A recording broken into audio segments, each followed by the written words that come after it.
There are two sides to Sanur, and there's one side in particular that most people don't know much about and avoid totally. And today I'm going to show you the day in the life of a Westie, a Sanur West Side resident. We're going to take a look around what's going on the West Side. We're going to eat a few things, have a couple of coffees, and show you what it's really like on the West Side, away from the busyness of the East Side, the beach side. Now, the main thing that splits the two sides is this main road called the bypass.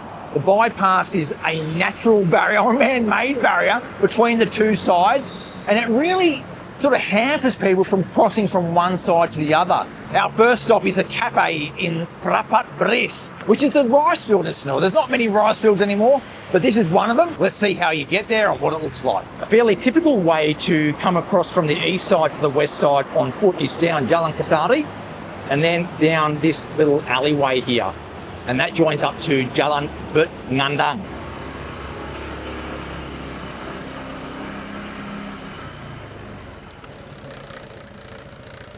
So you get down to this is Bet Ngandang, yeah? So you get to Bet Ngandang, and then you come along this way. All the way up Bet Ngandang.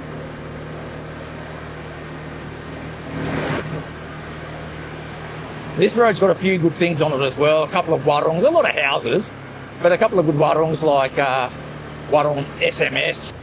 And then MD Warung is also here. They do great Indian food. Just really nice local style. No fuss, no frills, because it is the west side, so it's not too glitzy and glamorous and not very modern, which I like. But from there you turn left onto Muktisari up here. So this is Jalan Muktisari, it's a fairly short road. And then at the intersection up here with Jalan Tirtanadi, you keep going straight.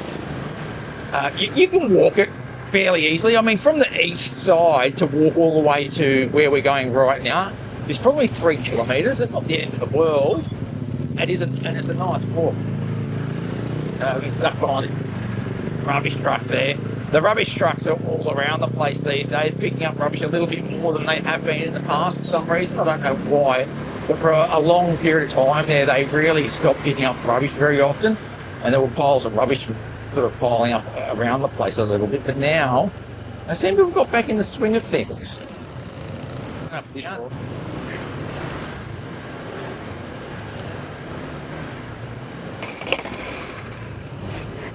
Turn right here. There's one of the gangs off Quietest. You come to the end of this.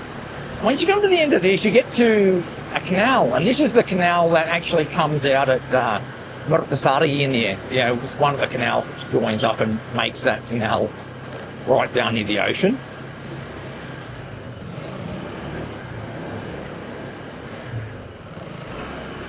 As you can see here, the rice fields are opening up a little bit on the right, and that's where we're going to turn. We're going to turn into the rice fields.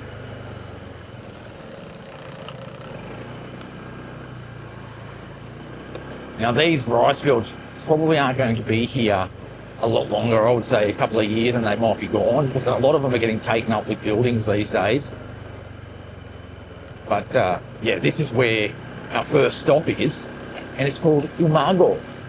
Let's check it out.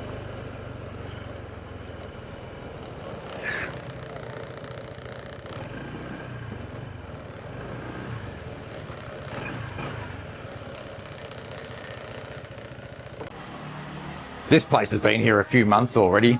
It's buggy. There's little pastries, a coffee machine going. It's been around a little while. And then that's the view out to the rice fields, which are currently, well, they've just been harvested, it looks like. We'll probably sit right next to the rice fields here, I think. Beautiful view, eh? Look, that's really nice, isn't it? And this is still Sanur. And you can almost sort of feel the stress melt away immediately once you come to a place like this. Beautiful. So they've basically got a menu of breakfast and main courses, a lot of Indonesian classics like soto sapi or nasi goreng. But they've also got an avocado toast. I might actually try that, see what it's like, and a few pastas as well. So it's pretty easy. And then a bunch of rice bowls, which should be pretty tasty, I would imagine. And then some snacks, French fries or little fried chicken bits there. And then a standard menu of standard drinks. This is sort of like what we might come and do on a Saturday morning. We generally stay west side on a Saturday because we don't sort of exercise much on the weekend because it's a little bit more crowded down at the beach. We sort of gravitate to these sorts of places. Susan got a sparkling honey lemon, looks pretty good. Oh, it's very good, very refreshing. Right level of sweetness too. Sometimes you get these things and they're either overly sweet or they're just bland as anything. That's a good one. Pretty good for this sort of day when you're out here with the blue sky and the rice field. Perfect little sipper, but I'm getting a coffee, so we'll try that one out as well. Okay, my flat white looks pretty good. Let's try it out. Yeah, it's pretty good, especially because you've got these rice field views. And this is the thing about having a view like this. It's not always about everything being perfect. Little biscuit too. That's your avocado on toast. It looks a little bit strange. I can see some chunks of avocado underneath that spicy chili mayo down there. And there's a couple of poached eggs. Not your classic smashed avo type dish, but it looks all right. All right, here goes nothing. All right, so the bread's really soft. So I'm sure it's not really toasted, I guess. Or it's gone soggy. The flavour's there. All right. Oh, it is spicy though. Oh yeah. Very wet. This is definitely more like an Indonesian style cafe than a foreigner style cafe. For me, that avocado toast is probably like too wet. It's very wet. It's almost like that spicy sauce there really needs to be thickened up somehow, or not so much being put on. Like I would say, if I was going to make it, I'd just go light on that spicy sauce and just put a bit of avocado with a tiny bit of sauce on top. You don't need to sort of drown it in that stuff. I wouldn't mind trying the rice bowls next time, or a nasi goreng or something like that. My experience in other parts of Indonesia is that Western food often is not done that well, or it might be done well by local standards, but it sort of doesn't sort of match up with what you'd expect from your home country. But when you go and get a rice bowl or a nasi goreng, it's always very good. So that's probably what I'd do next time when I come here, is probably go for something a little bit more local style rather than a local avocado on toast. I mean, that was probably a bit of a misstep on my behalf anyway. I am, however, loving this view out here, having my coffee. I could just sit and watch that all day. The good thing about it is in the cool season, you often get a lot more breezes coming around. So in the hot season, sometimes it gets a bit cloudy and muggy and unpleasant, but in these cool seasons with the breeze coming across, totally doable without AC. So what's my general thoughts on this place? Excellent, absolutely excellent. Located right in the rice fields. That's what you're coming here for, that really peaceful, still feeling right in the rice field. Coffee's quite good. You know, you can probably try some of the Indonesian dishes here and probably love it. It's just a nice place that's away from the hustle and bustle that you sometimes get on the east side. So this is the sort of place that we might come on the west side. First time I've been to this specific place, but in general, there are lots of places like this west side all around the place. So yeah, easy to get to if you're staying on the east side and you want to go for a walk. Even like on a bicycle, easy to get to. Come here. Oh my God. Let's move to our next spot for today. Our weekend journey on the west side, living life relaxed style. Let's go and have a look. Such a wonderful day here in Sanur, and the next place I want to go to is this place. It's called Old Friends Coffee. They actually have an outlet up in Ubud, in one of the villages on the outskirts of Ubud. So that's just a really fantastic place. This place looks good too. We're going to check it out. It's quite small. So where you order, they've got a little espresso machine. Look at that. Espresso machine. One ice masala chai with oat milk. Okay, thank you. And then they've got a little seating area here. It's quite low key. That's what I really like about it. Really low key, small. And then they've got a little record shop in here, which is called KJ House Records. Look at it. Look at all the records. Oh, is that CDs as well? Beautiful. Record player. Amazing. Amazing. If you love music, I think that's definitely something that you might want to have a look at. Old records, if you've got a record player and so forth.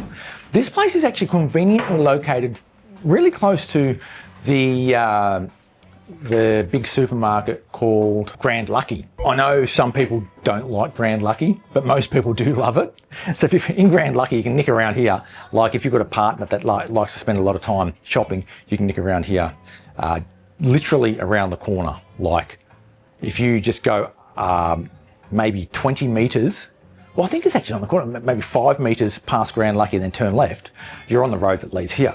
And even if you're not going to Grand Lucky, come up here anyway, because I think this looks good. That little hut there I love. A really nice little hut where the guy's in there making the coffee. Very relaxing. I've actually, in between these two scenes that you've seen here on this video, I've actually just been doing my first live stream. So that would have been maybe a week ago. So by the time you see this video, that live stream might have been a week ago. Just experimenting a little bit with a different format, seeing what works, what doesn't work, seeing if I can get the technical details right, which to be honest, I really stuffed up a little bit for that, whether it's feasible with the mobile phone signal, and also whether people like to watch live. I know live requires a lot of spare time just to go look at a screen and see what I'm up to, and you might not have the time, you might be just a bit bored. But I just thought I'd try it anyway, because I think it's just an interesting little format just to mix things up a little bit. I might do them from time to time if I can manage to get the technical details right. And also, I need to probably work on how to be interactive, because when I'm doing these videos, it's a very much one-way conversation.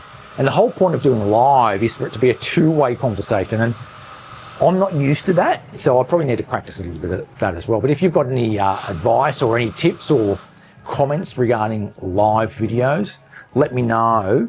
I don't know whether it helps people if I let them know in advance that it's going to happen, because let's face it, is someone going to block out time in their day to watch a live video? I don't know. Well, that is a nice looking coffee. That is my cappuccino. I'm going to give it a go.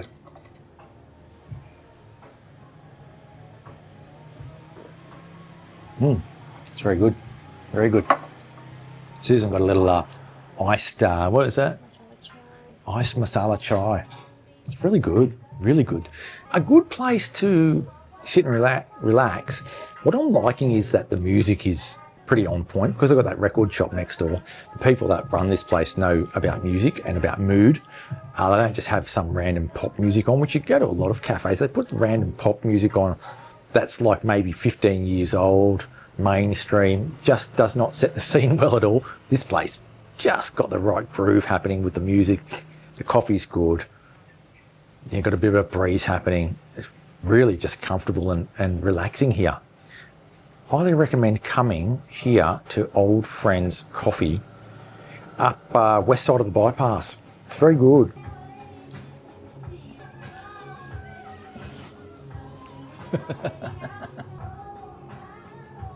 Makasih. Yeah. A really, really nice coffee shop. A great addition to the Sanur scene. I like things that are a little bit low key. I really like the feel of a low key coffee shop, a relaxed coffee shop where there's not too many people, where you can just chill out for a while, have a chat with friends, or play on your phone or whatever it is that you do. The coffee's fantastic. Prices are about standard for Sanur. They're not expensive and they're not cheap either. Pretty standard. A nice little area up here, west of the bypass. It's quite residential.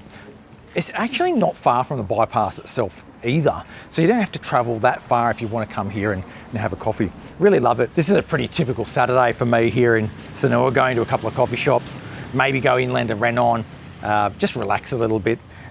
Just a bit low key really. When you've lived here a little while, it does get a little bit sort of residential, a little bit, you're not doing a lot of stuff, but it's still very, very enjoyable. And there's just no stress. I don't feel any tension. It's just totally relaxed. And I generally choose places that are a little bit low key anyway because of that reason. I love it. So come to those two places because I think you'll enjoy them too, especially that Ricefield one. I mean, amazing, amazing place in the Ricefield. Thanks for coming along for the ride with me today, and thanks for watching. Make sure you hit that subscribe button to keep up to date with all things Sanur and the rest of Indonesia. I'll catch you next time. Sampai jumpa.